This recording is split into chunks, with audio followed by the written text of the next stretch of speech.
I booked a month in Montenegro, and honestly, the first week sucked. Taxis overcharged me at the airport. There's construction everywhere, and people were, let's just say, not super friendly. But something happened around week 2 that completely changed how I feel about the place. So before you book your trip, these are the things you actually need to know. Let's start off with the most important, knowing where to stay. Basically, you have 3 different areas: Kotor and the Dobrota area, Budva, Podgorica, and then one part that most of the people don't know about that I highly recommend, up in the mountains, the Durmitor National Park. I recommend at least 2 days of each. I spent 1 month and my base was Budva for the entire time.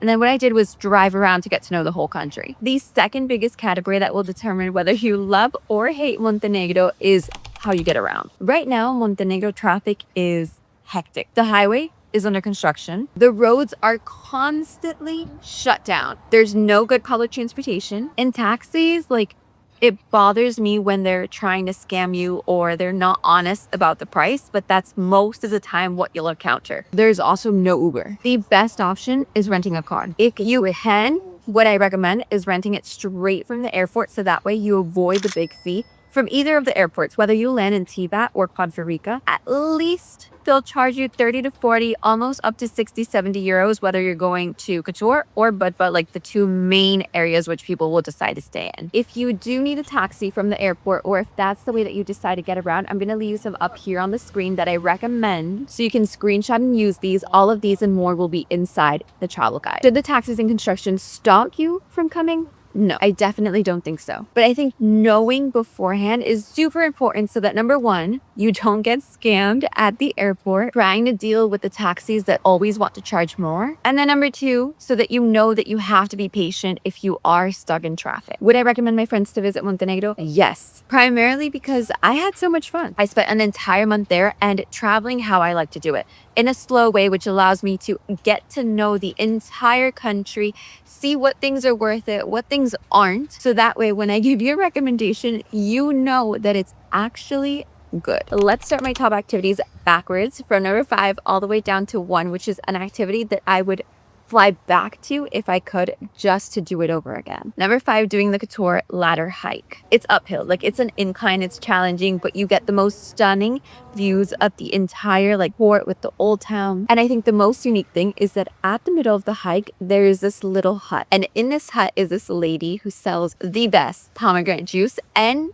goat cheese, straight goat cheese from goats that you'll see walking around on the hike. She is the sweetest thing, which honestly leads me to a little side note. You have to be prepared for the people to be very direct, very cold, and very harsh. Once you start to get to know them, you'll realize that it's just a language barrier, so they do come off as rude, literally rude. And I notice especially in the younger people, their English is very straight to the point, so sometimes you're oh, okay, sorry, but the older crowd, the older locals, are some of the sweetest, most welcoming people. I think overall in Montenegro, everybody is very welcoming. It's just that language barrier that at the beginning, when you don't know them and when you aren't pre-warned, they come off as rude. Number 4, doing the inflatable sofa bed from a boat. So you're pulled from a boat and you go fast until you fall in the water. It was honestly one of the highlights of my trip, and I lost my voice for 3 days after all that screaming that I did. In Budva, you'll find tons of water activities, so you can choose from whichever you like if being thrown into the water isn't your cup of tea. Number 3, doing the hike around the Black Lake. To get here, you're going to drive up to the Durmitor National Park. From Budva and Kotor, it's about a 3-hour drive. This is a full ski town in the winter. It looks stunning, cabins, fireplaces, just the coziest spots. That is a place I want to go back to. I recommend spending a night here. And then around the lake, there's a hike that you can do that the landscape, I was just how is this the same country that I was in 3 hours ago when I was looking at the beach? It honestly, that part looks like you're somewhere in Switzerland. It's unreal and highly, highly recommended. And I think a lot of people skip that part. Number 2, another of my favorite places, honestly, because of another super sweet older local that I met. This place is called Cafe Barolini, and it's like a beach club, but in a river. It does get shut down off season, so I think it's only open in the summer. And you're driving around. Once you get to this area, you'll notice that you're driving next to the river. There's going to be little spots that the locals stop at and swim at. But if you keep driving all the way down,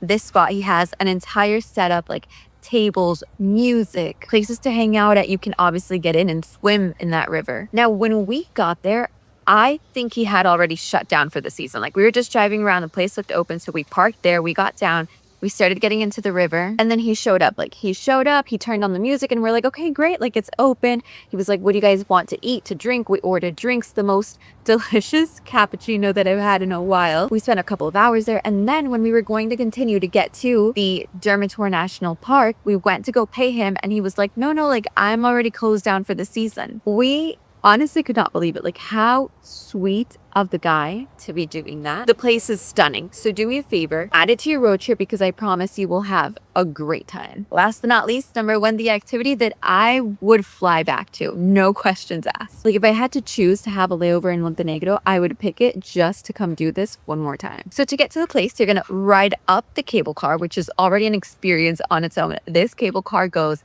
high, like you are going high into the mountains. Once you're up there, you have the mountain coaster, another experience on its own. It is so fun. You go fast. But then the moment where I was like, wow, what is this place? Is watching the sunset from Monte 1350 bar. They have live music. The sunset is the most epic because you are extremely high up. Bring layers, because I went during summer and it was actually freezing up there. So many little things that added up to this moment that I was like, wow, like, these are the moments that I would want to relive. I have different recommendations depending on what area you're going to be in, but my top, if you're in Budva, must stop at is Para Focaccia, the best sandwiches, like great ingredients, the pasta bar, and Lim for seafood. It's really good. It's been open since like 1994, and I think we ate there probably like 3 or 4 nights. Then in Kotor, the barbecue tanja. I was honestly worried because from my experience, when I see a place popping over and over again in social media,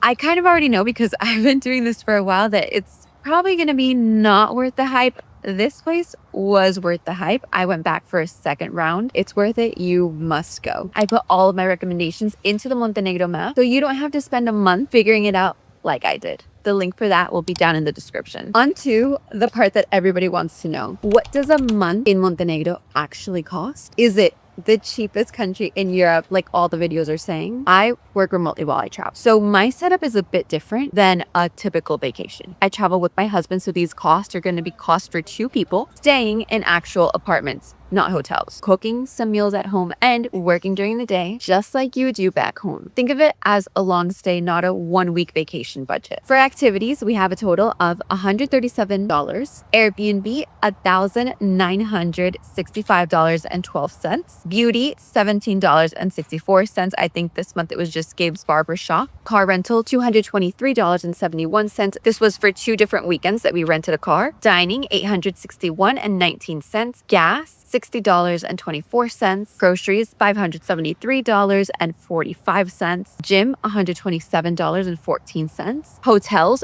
$218.40. Shopping $21.87. The tourist tax $69.35. We had no idea about this. Nobody talks about this, but you have to pay €1 per night per person that you stay there in cash, which I feel like no one carries cash these days, so be prepared. Transportation $109.80. These are the taxis, literally just 2 taxis to and from the airport, bringing the grand total for an entire month in Montenegro to $4,385.20. This is all in US dollars, and it's for 2 people. Is it more or less than what you expected? And if you want to see how this compares to Albania, Croatia, Portugal, I mean, even Dubai or South America, I have a whole playlist over here where I break the cost down for an entire month. And if this helped you plan your trip, make sure to hit the subscribe button so I know to make more of these.